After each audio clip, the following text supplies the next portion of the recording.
Hello everyone, welcome to my YouTube channel bright future channel पे आपका स्वागत है। अगर आपने अभी तक हमारा चैनल सब्सक्राइब नहीं किया है तो आप हमारे चैनल को सब्सक्राइब करें, साथ में बेल आइकन को भी प्रेस करें जिससे हमारी नेक्स्ट वीडियो का नोटिफिकेशन आप तक पहुंच जाएगा। तो आज की वीडियो स्टार्ट करते हैं। Let's start. आज की क्लास में हम करेंगे प्रयोगात्मक विधि।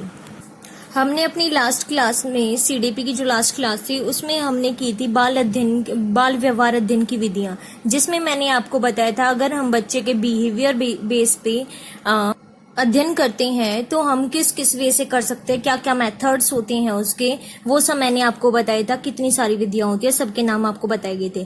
और हमने निरीक्षण विधि यानी कि ऑब्जर्वेशन मेथड कर लिया है। आज की क्लास में करेंगे हम प्रयोगात्मक विधि यानी कि एक्सपेरिमेंटल मेथड। जो नाम से ही पता चल रहा है, प्रयोगात्मक यानी प्रयोग से संबंधित, जिसके अंतर्गत हम बात करते हैं, किसी खोजबीन करते हैं, जिसके अंदर हम जांच पड़ताल करते हैं, कोई एक्सपेरिमेंट करते हैं, अनुसंधान करते हैं, वो हमारी कौन सी विधि होती है? प्रयोगात्मक विधि। इसमें प्रयोगात्मक यानी कि जांच पड़ताल करना, उसके बारे में जानना। क्लियर? तो इसमें हमारे मेन पॉइंट्स क्या क्या आते हैं वो देख लेते हैं हम। इसमें क्या होता है कि जो हमारा एक्सपेरिमेंटल मेथड होता है उसके अंदर जो भी हमारा परीक्षण होता है वो प्रयोग के आधार पर होता है। जो भी हम बात करेंगे, किसी भी चीज का अध्ययन करेंगे, वो हम एक्सपेरिमेंट के बेस पर करेंगे। इसमें मेन होता है हमारा यही, ठीक है। तो जो ये प्रयोगात्मक विधि होती है ये एक मनोवैज्ञानिक विधि है, जिसके अंदर मेन बात क्या हो गई हमारी, परीक्षण और प्रयोगों के आधार पर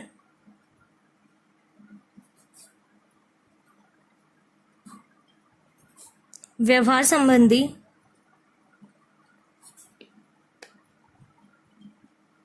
निष्कर्ष निकाला जा सकता है, ठीक है। यानी कि निष्कर्ष निकालते हैं जो, उस पर जोर दिया जाता है। तो ये बात आपको समझ में आई कि परीक्षण और प्रयोग है, उसके आधार पर हम व्यवहार की जो अध्ययन विधि है उसका निष्कर्ष निकाल सकते हैं, कंक्लूड कर सकते हैं कि ये हमारी प्रयोगात्मक विधि। जो हमारी प्रयोगात्मक मेथड होता है, हमारा एक्सपेरिमेंटल मेथड होता है, इसके अंदर और क्या मेन मेन बातें होती है हमारी, कि जो ये प्रयोगात्मक विधि है ये कार्य के बेस पर होती है, कि कार्य है वो किस कारण हो रहा है, इस संबंध को स्थापित करने में भी हमारा प्रयोगात्मक विधि का बहुत बड़ा योगदान होता है, ठीक है।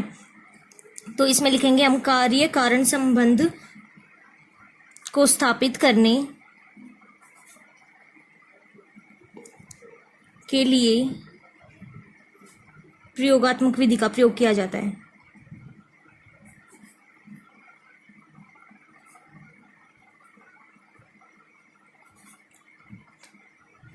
ठीक है, ये हो गई हमारी मेन बात कि प्रयोगात्मक विधि होती क्या है। ये आपको समझ आया कि ये इसका एक तरह से अर्थ हो गया, उसका मीनिंग हो गया प्रयोगात्मक विधि का, कि ये हमारे परीक्षण और प्रयोग के आधार पर, मेन बात है हमारी प्रयोग के आधार पर होती है, जिससे हम किसी चीज का कंक्लूजन निकाल सकते हैं एक्सपेरिमेंट करके।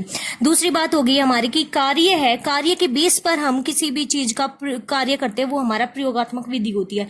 कार्य के अंदर रीजन होता है जिसलिए प्रयोगात्मक विधि का प्रयोग किया जाता है। अब प्रयोगात्मक विधि का अर्थ पता चल गया।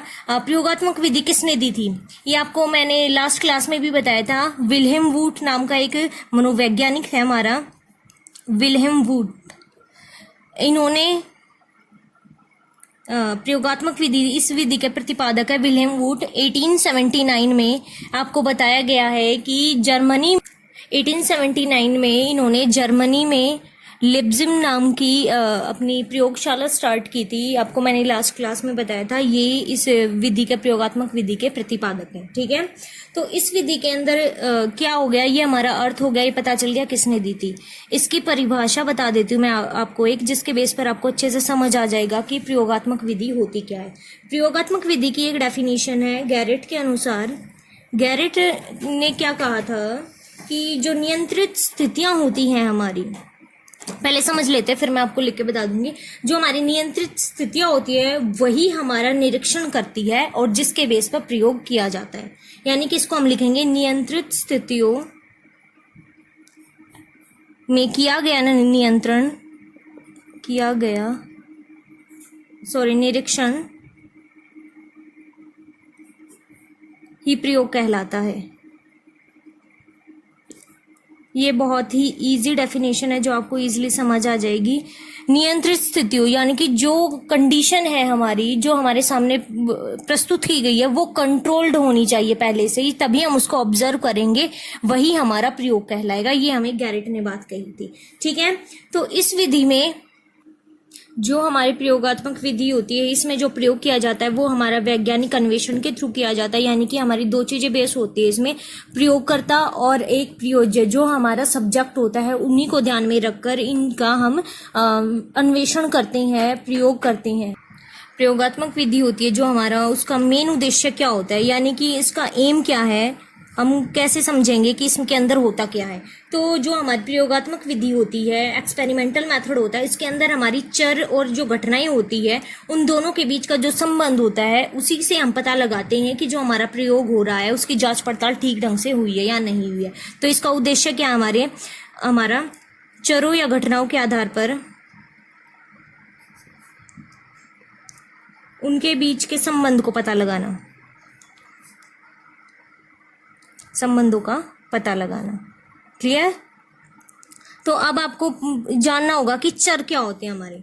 जब भी हम चर की बात करते हैं, यानी कि वेरिएबल्स, हमारी वेरिएबल्स यानी कि चर क्या होती है, वेरिएबल्स है वो वस्तु या व्यक्ति का ऐसा गुण होता है। अगर हम किसी व्यक्ति की बात करेंगे तो उसके अंदर हमारा, अगर वेरिएबल्स में हम व्यक्ति की बात करेंगे तो वो व्यक्ति के अनुसार व्यक्ति का गुण देखा जाता है। जब वस्तु की बात करते हैं तो वस्तु का गुण देखा जाता है। तो चर के अंदर क्या होता है, जो भी हमारी वस्तु या व्यक्ति होता है उसके गुण को मापा जाता है, उसके गुण का माप किया जाता है, उसके बारे में जाना जाता है। ठीक है, वेरिएबल क्या होता है, वस्तु या व्यक्ति होते हैं, उसके गुण को मापा जाता है। जो अगर हम मनोवैज्ञानिक में चरों की बात करें तो जो चर होते हैं वो हमारे 3 टाइप्स के होते हैं। ठीक है, सबसे पहले होता है हमारा स्वतंत्र चर, सेकंड होता है हमारा आश्रित चर, और थर्ड होता है हमारा मध्यवर्ती चर। जो थर्ड वाला चर है हमारा मध्यवर्ती चर, इसे नियंत्रित चर भी कहा जाता है। सबसे पहले देखते हैं हम स्वतंत्र चर। स्वतंत्र चर क्या होते हैं, जो अपने आप में स्वतंत्र हो।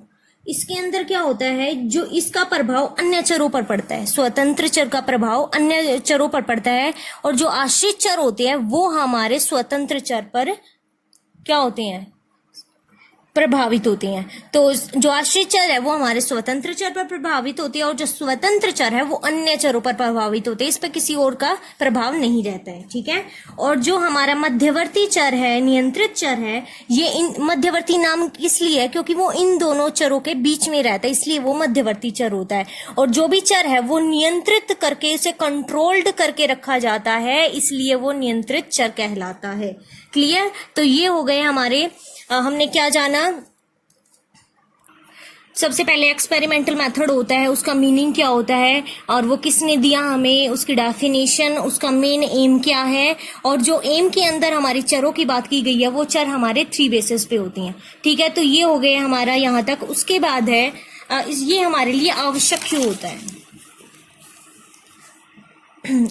इसकी क्या नाम है, प्रयोगात्मक विधि होती है जो आवश्यक क्यों है, यानी कि इसकी विशेषता क्या है। नंबर 1, सबसे पहले प्रयोगात्मक विधि अगर हमें यूज करनी है तो इसके लिए हमें 2 चीजें चाहिए। क्या क्या? सबसे पहले प्रयोगकर्ता, जो प्रयोग करेगा। दूसरा हमारी सब्जेक्ट, यानी कि प्रयोज्य, जिस पर प्रयोग किया जा रहा है। ठीक है, ये 2 चीजें होंगी हमारी, तभी प्रयोग किया जा सकता है। फिर इस विधि में कहा गया है कि अगर हम मनोवैज्ञानिक विधि की बात की जाए तो उसके अंदर प्रयोग किया जाए तो वो हमेशा सजीव प्राणियों पर ही प्रयोग किया जा सकता है, यानी कि किसी निर्जीव प्राणी पर हम प्रयोग नहीं कर सकते। लेकिन अगर जब हम वैज्ञानिक पद्धति की बात की जाए तो उसमें किसी भी पर प्राणी, सजीव हो या निर्जीव हो, किसी पर भी प्रयोग किया जा सकता है। लेकिन जब मनोवैज्ञानिक की बात की जाए तो उसमें सजीव प्राणियों पर ही प्रयोग किया जाता है।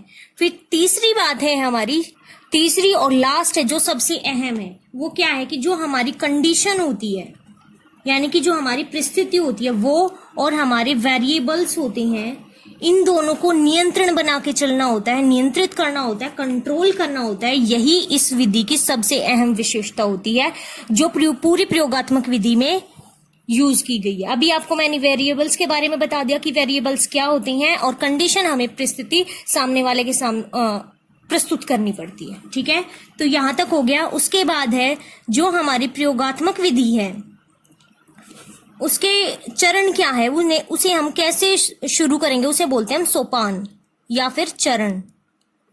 क्या क्या है वो देख लेते हैं हम। तो इसके सोपान क्या क्या होते हैं, क्या स्टेप्स बोलते हैं जिन्हें इंग्लिश में, कि जो प्रयोगात्मक विधि होती है उन्हें किस स्टेप्स में या अवस्थाओं में पूरा किया जाता है, तो वो होती है। अगर हम आधुनिक समय की बात की जाए तो उसमें प्रयोगात्मक विधि के लिए ये मुख्य सोपान होते हैं हमारे। क्या क्या, सबसे पहले अध्ययन समस्या, यानी कि समस्या होती है उसका अध्ययन करना। समस्या के बारे में सबसे पहले, अगर समस्या नहीं है हमारे पास तो उसको क्रिएट करना, अगर समस्या है तो फिर उसका अध्ययन करना यहाँ पे मेन आ जाएगा। ठीक है, सबसे पहला हो गया अध्ययन समस्या, समस्या की स्टडी करना, प्रॉब्लम की। फिर सेकंड है हमारा परिकल्पना निर्माण करना। परिकल्पना निर्माण क्या होता है, जो हमारे हाइपोथेसिस होते हैं उनको फॉर्मुलाइज करते हैं हम, उनका निर्माण करते हैं, अपने मन में कल्पनाएं बना लेते हैं। ठीक है, थर्ड होता है हमारा प्रयोग करना, प्रयोग अभिकल्प बोलते हैं जिसे हम। इसके अंदर होता है डिजाइन करना, कि एक्सपेरिमेंट कर रही हैं वो किस डिजाइन में होगा, अभिकल्प होता है हमारा डिजाइन। ठीक है, फिर फोर्थ होता है हमारा प्रतिदर्श चयन करना। अब आप बोलोगे प्रतिदर्श क्या होता है, कोई सैंपल के रूप में सिलेक्शन करना। अगर हम किसी भी चीज को खरीदते हैं सबसे पहले उसके सैंपल को देखते हैं कि वो चीज कैसी है।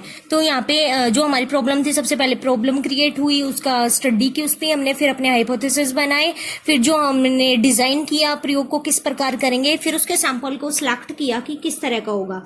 उसके बाद करेंगे हम एक्सपेरिमेंट एंड डाटा कलेक्शन, जो हमारा प्रयोग है वो, और उसके जो आकलन करेंगे किसका, समंक का, यानी कि डाटा का। इंग्लिश में क्या कहेंगे इसे, experiment and data collection. Data collection लिख देती हूँ, आपको समझ आ जाएगा। डाटा का कलेक्शन करेंगे फिफ्थ पॉइंट में। फिर सिक्स्थ में करेंगे रिजल्ट ऑफ डाटा एनालिसिस, यानी कि जो हमारा डाटा है, जो समंक विश्लेषण है, उसका परिणाम की बात करेंगे, एनालिसिस करना रिजल्ट का। ओके, नेक्स्ट है हमारा, फिर लास्ट में करेंगे हम जनरलाइजेशन, किसका करेंगे, रिजल्ट का।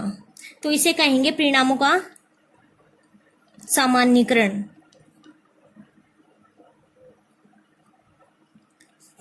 इसे हम हिंदी में लिखेंगे, विश्लेषण लिख देती हूं मैं आपके समझने के लिए। ठीक है, तो ये हो गए हमारे 7 पॉइंट है, हमारे प्रयोगात्मक विधि के 7 स्टेप हैं कि इन्हें हम किस प्रकार कर सकते हैं।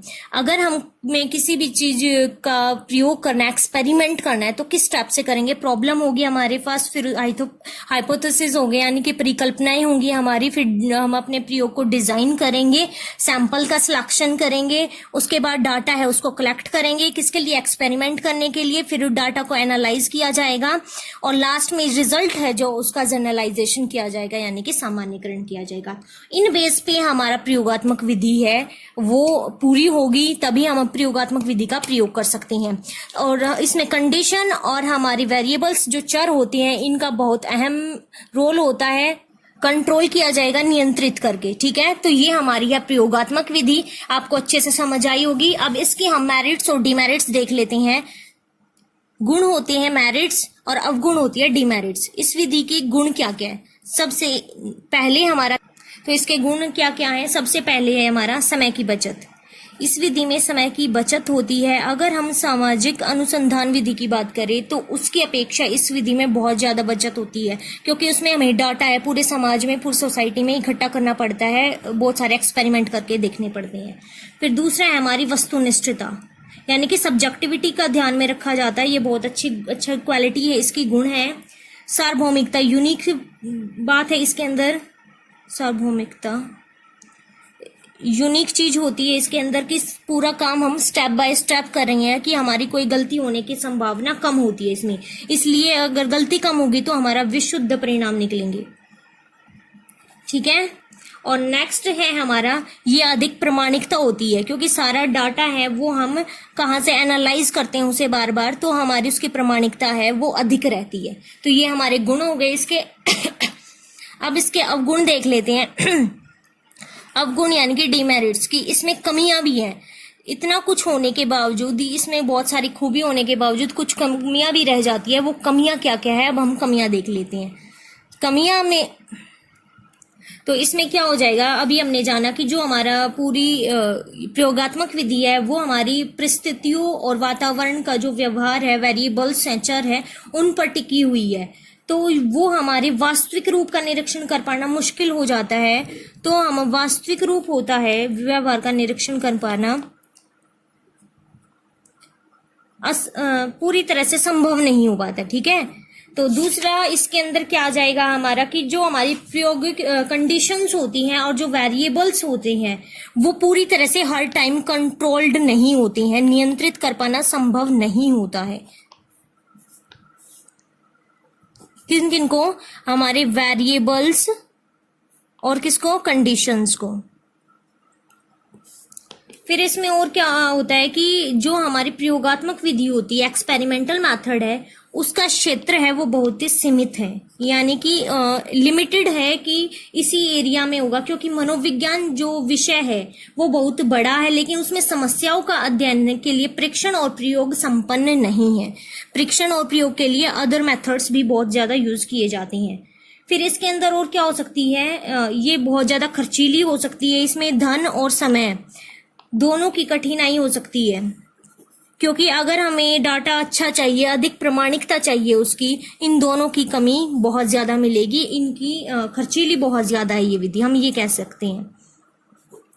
ठीक है, तो इस तरह जो अनुसंधान करता है वो इस प्रकार इन परिस्थितियों को देखकर, उनके चरों को देखकर उन्हें अच्छी तरह से कंट्रोल नहीं कर पाती हैं, जिस कारण इस विधि में हमारी डीमेरिट्स भी हैं।